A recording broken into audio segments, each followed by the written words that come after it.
Hello, this is Socialist Links. Today we're going to be talking about the state, and we're going to be talking about the differences between usually the liberal conception of the state, the Marxist conception of the state, and even the anarchist conception of the state as well. Mostly the critique of basically the classical anarchist conception of the state. There is many updated quote unquote conceptions of the state that in anarchist theory, even some anarchist theorists as well today, even using the Marxist idea and the Marxist definition of the state as well in some of their theories, because of the certain problems and critiques that Marxists would rightfully give towards the classical anarchist conception of the state. Here, I want to be able to give the classical liberal, classical Marxist, and classical anarchist ideas of what the state is and how that functions entirely, and like what that is basically about. And because the reason why is because one, this month is the 150th anniversary of the split between the Marxists and the anarchists within the International Working Men's Association, between the International Working Men's Association and the Alliance of Social Democracy, aka the Bakuinists and the Marxists, in their split between each other after debates of tactics, the Paris Commune, the conception of the state, and the role of a political party. Here, I want to mainly talk about the conception of the state and what that basically entails within the theories of Marxism, anarchism, and even liberalism as well. And also talk about basically my problems with basically very classical anarchist conception of the state that was adopted by Joseph Proudhon, Mikhail Bakunin, Peter Kropotkin, Rico Malatesta, and Emma Goldman, and my problems with them, as well as give a very small jab against liberals for their dumb conception of the state, mostly conceptualized by Max Weber, and like his ideas of what the state is basically means entirely as a liberal philosopher. Anyways, without further ado, let's get started. So first, I want to talk about basically the liberal idea of the state, or basically what John Locke and Jean-Jacques Rousseau considered the state of nature, and what Max Weber just called the state, and basically its functions entirely. And their idea of what the state basically is just this representative governing body that's supposed to basically help people get through life and also govern laws and basically provide stability within its structures. This is already false right off the back when you consider basically the roles of the police and the standing army in their functions, where they basically enact violence against a community for breaking laws, and those laws usually being dictated of laws for property and private property to be secured and to be considered, to the point where people, when they do end up basically going through economic depravity and have to basically get commodities, or even having to basically use commodities as utilities against the interests of basically the bourgeoisie that owns those commodities of prior property, aka just stealing those goods and services, those goods, so that way they can feed themselves or feed their other families. They will be immediately apprehended and tried for a crime, which is something that is inherently unstable, especially when, in order to have a workforce to produce those commodities, you need to have some form of basically economic immobility, so that way there are enough people that are so desperate in order to get a job that basically has workers compete with other workers, to the point where workers will be desperate and willing to sell their labor power at a cheaper cost, which is very much in the interest of the bourgeoisie. And without that, there can't really be a sufficient economy. That's why there can be no full way where basically there could be full employment within an economy. There is some form of way people either basically looking for jobs in some form of way as desperate, or even in cases of economic crisis, which increases the unemployment rate even further.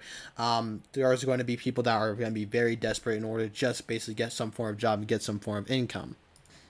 this chaotic form of basically how the state functions itself and basically would run itself against people is by in relation to the economic structures of basically the world and the economic system entirely. And that's a problem with basically a lot of the liberal philosophers that basically would conceptualize the state as merely just basically a governing body for protection and basically provide political stability, when in reality it provides political instability, social instability, and by the forces of basically the economy, creates economic instability by function, since the state is heavily reliant on the economy. After all, they have to be able to tax the population of their income in order to basically legitimize its own power. So that's already done. So what about basically the anarchist conception of the state and how that functions, which is the main idea of this video? Well, this is heavily debated between a lot of even classical anarchists that adopt basically classical anarchist theory and Marxists and even anarchist infighting on this idea of what the state even is in the first place. And one good source that basically every side would agree on, we have to basically look at the history of humanity and anthropological studies in order to find the origins of how the state emerged in order for us to even conceptualize on how the state would operate in the first place. So let's take a source from a anthropological work studied by a known anthropologist, and his work studied by many people around the world, including Marxists and anarchists alike. Chris Harman, in his book A People's History of the World by Chris Harman. Quote, the emergence of civilization is usually thought as one of the great steps forward in human history, indeed as a step that separates history from prehistory, but it was accompanied, wherever it happened, by other negative changes by the development, for the first time, of class divisions, and privileged minority living off the labor of everyone else, and by setting up of bodies of armed men, of soldiers and secret police, in other words, a state machine, so as to enforce its minority rule on the rest of society. The existence of slavery, the physical ownership of some people by others, is a palpable proof of this development, not only in Mesopotamia, but in many early civilizations. It shows how far social differentiation had gone since the days of the kin-based societies and village communities. End quote, Chris Harman, A People's History of the World.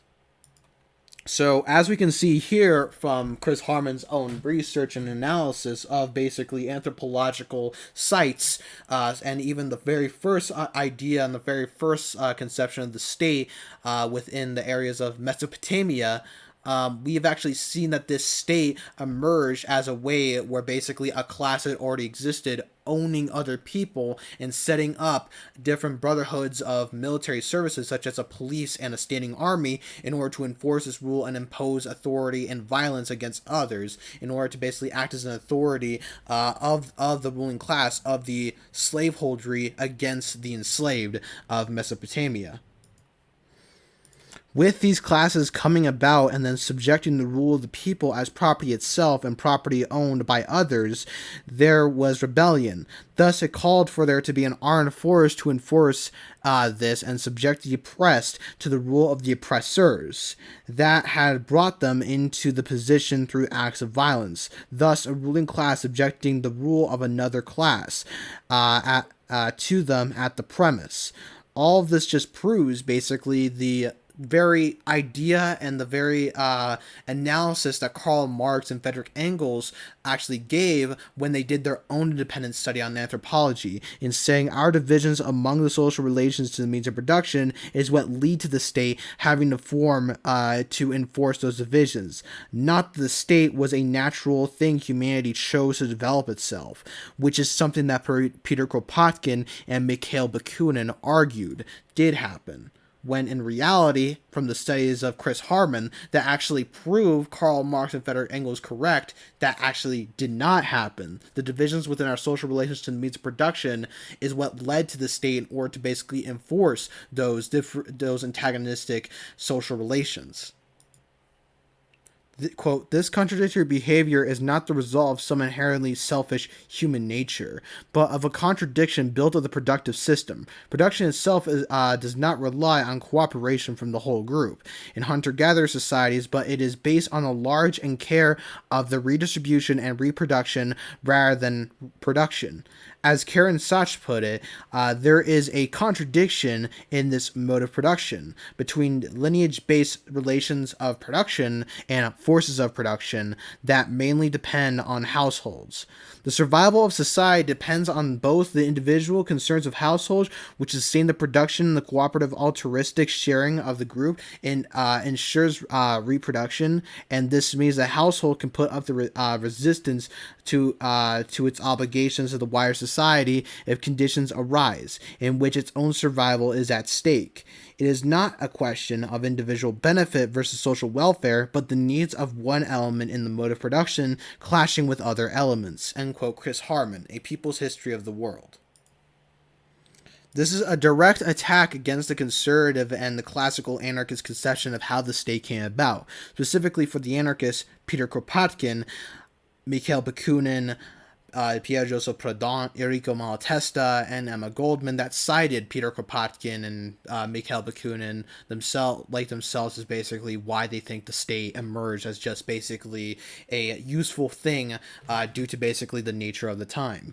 This shows that the state did not come from human nature. Human nature can't even be defined as one thing, but is very much a historical thing. It gets relative in the nature of humans. As well, this shows against Kropotkin and his idea that humanity chose the state due to the need of having to develop the productive forces. Although we did not need to develop the productive forces, this wasn't done from the state. This was already being done from people concentrating people to farms and people claimed as theirs, and they offered them as a home in doing so, which then says that our social divisions of humanity created the state, and not that humanity by its own nature and by the conditions had to develop the productive forces in order to basically create the state.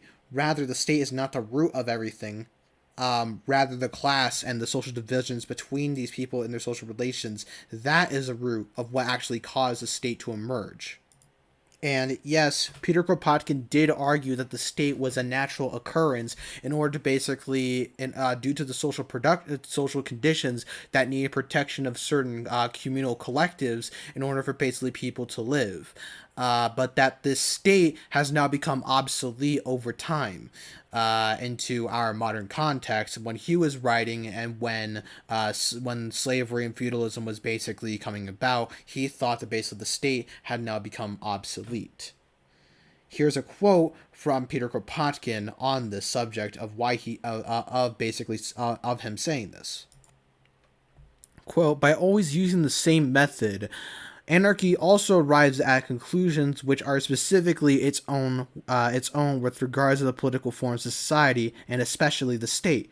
The anarchist does not let himself be cowed by metaphysical assertions such as the state is the affirmation of the idea of supreme justice in society, or else the state is the instrument of on the bearer of progress, or even without the state there would be no society. True to his method, the anarchist started the study of the state with exactly the same dispositions of mind as a naturalist who proposes the study of the societies of ants and or bees, or those of birds, which nest on the shores of lakes in the regions of the north.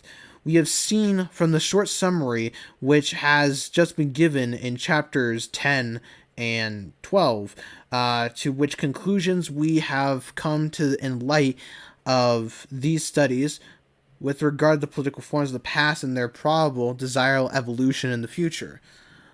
Let us add that our European civilization, the civilization of the last 15 centuries to which we belong, the state is a form of social life which developed only in the 16th century, and this, under this influence of a series of causes, will be found in the national study of the state and its historical role. Before this period, from the fall of the Roman Empire, the state in its Roman form did not exist.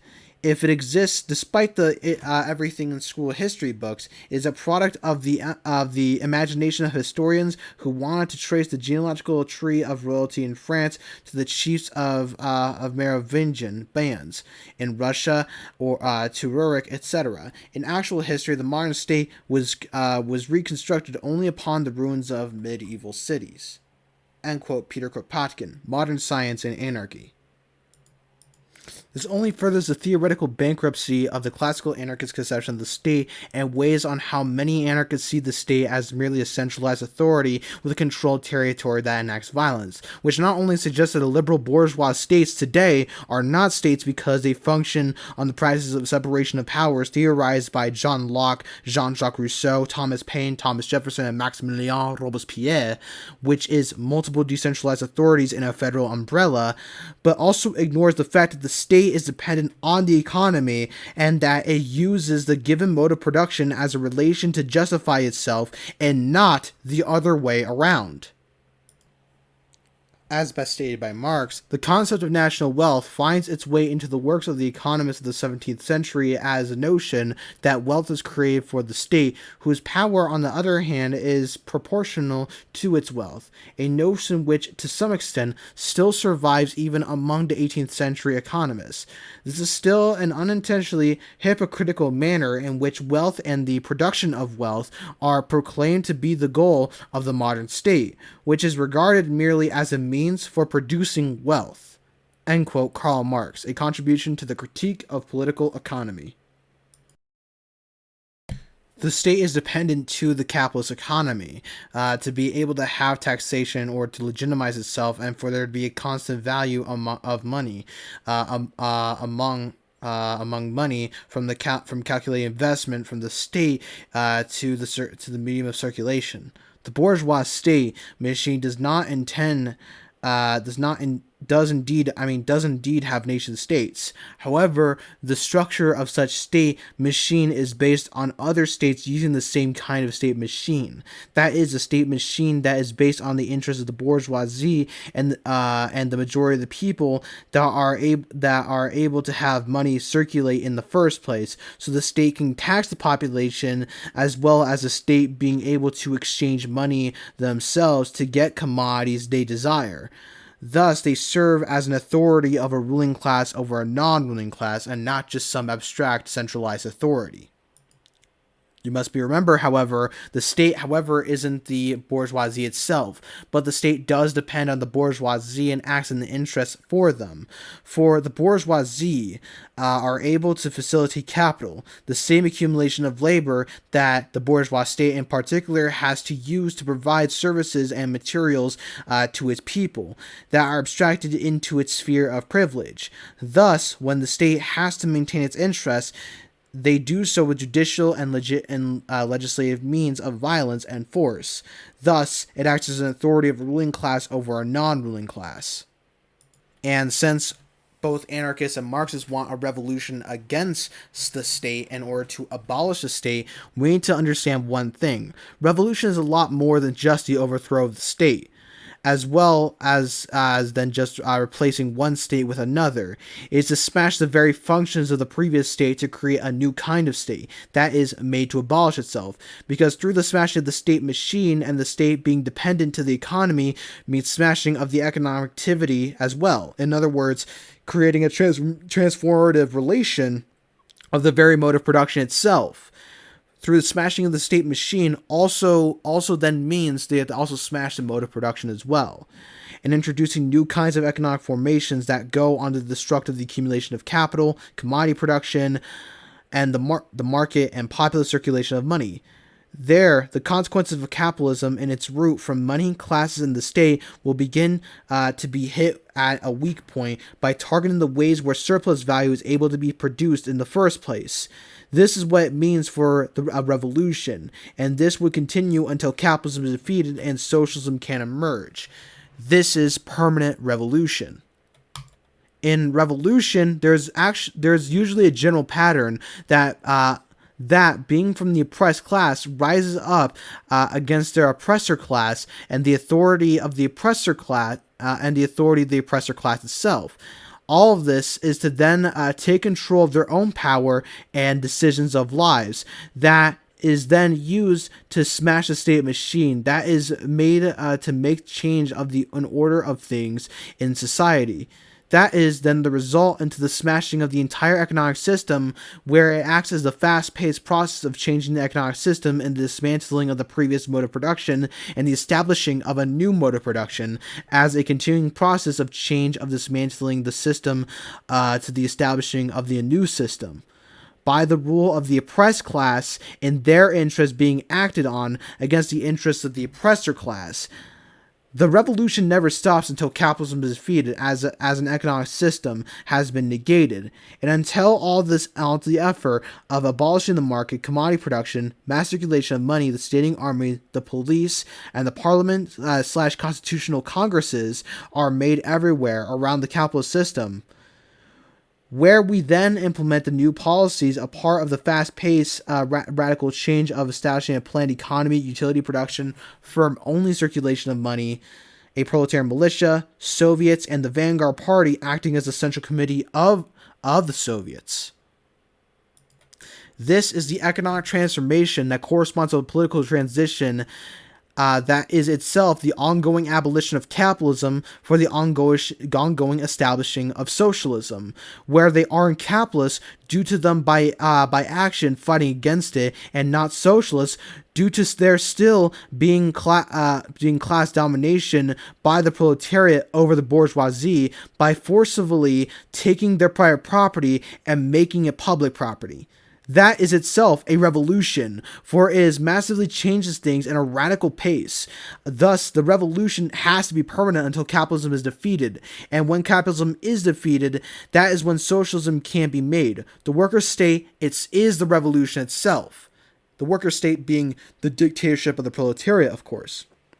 The whole point of revolution is just as I said, the proletariat rising up against the bourgeoisie, which is a class rising up against another. Your classes are your social relations to the means of production, which entails every human has this to determine what class you are. This means that this revolution does not stop in national lines. It is a constant until capitalism itself and classes entirely is defeated and is gone for making this act of revolution permanent across the world by the proletariat themselves.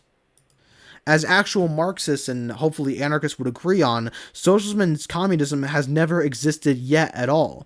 There has never existed any forms of socialist and communist society in its full form, outside of tribalist societies. For many classes in the state has not been abolished, which is the major thing for socialism to function. Both socialism and communism are moneyless, classless, stateless societies that is based on the free association of labor. The thing is here that what we understand as Russia's worker state is just a worker state, as in it is the revolution itself that takes place on ongoing abolition of capitalism for the ongoing establishing of socialism. And from the efforts of the proletariat themselves rising up and subjecting the bourgeoisie to the authority of the proletariat against the bourgeoisie by means of violence through legislative and judicial means. Which means that by its very nature, a revolution is inherently function as a state structure, and thus will essentially have some form of authority in its wake. Socialism has never been achieved and cannot be made in one country. For socialism to exist, it has to span on the international level and be made on the international level, for socialism itself is a classless, moneyless, stateless society, like communism. The idea of socialism in one country does not make any sense, for it says that all these things, the authority of the ruling class, the medium of circulation, and the social relations to the means of production, aka class, is all on the national scale, when by definition suggests the international practice. Socialism is to be made through the internationalist perspective, internationalist action. Socialism is a moneyless, classless, stateless society as well, like communism. The difference is the mode of distribution. Socialism as the mode of distribution based on each according to their contribution to the society, and communism as as the mode of distribution of to each according to their ability, to each according to their need. Therefore, in order to get to a society of freely associated laborers in such society that focuses on human expression and individual freedom, such as socialism and communism, the worker state is a necessary thing and is even in nature of how revolution even functions. This is why the Marxist conception of the state is the correct form and the correct understanding of the state. To end this, I would like to quote Karl Marx. 1. The development of the productive forces, there comes a stage when productive forces and means of intercourse are brought into being, which under the existing relationships only cause the mischief of no longer productive and destructive forces, machinery, and money.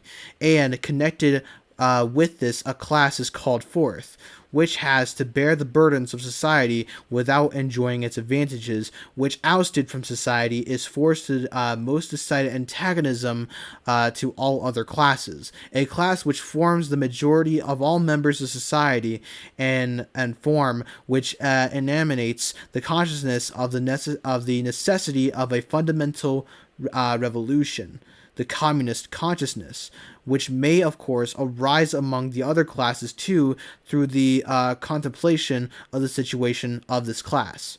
2. The condition under which definite productive forces can be applied are the conditions of the rule of the definite class of society, whose social power deriving from its property has its practical idealistic expression in each case in the form of the state, and therefore every revolutionary struggle is directed against a class which till then has been in power. 3. In all revolutions up till now, the mode of activity has always remained unscathed, and is only a question of a difference distribution of this activity, a new distribution of labor and other persons, whilst the communist revolution is directed against the preceding mode of activity, does away with labor and abolishes the rule of all classes with the classes themselves, because it is carried through by the class which no longer counts as a class in society. It's not recognized as a class, and is in itself the expression of the dissolution of all classes, nationalities, etc., within present society. And 4. Both the production on a mass scale of this communist consciousness, and for the success of the cause itself, the alteration of men on a mass scale is necessary, an alteration which can only take place in the practical movement. A revolution is revolution. This revolution is necessary. Therefore, not only because the ruling class cannot be overthrown in any other way, but also because the class overthrowing it can only in a revolution succeeded by ridding itself of all muck of ages and become fitted to found society anew. End quote. Karl Marx, The German Ideology. Thank you guys for watching this video. If you like this video, hit the like button down below. I very much appreciate it. If you're new to my channel, hit the subscribe button. I would also very much appreciate it. And if you're new, I want to make this, as I said in the introduction, I want to make this video considering that I got into some debates with anarchists online, and even some anarchists I actually met in real life about this subject, about the state, and what that entirely means, as well as the fact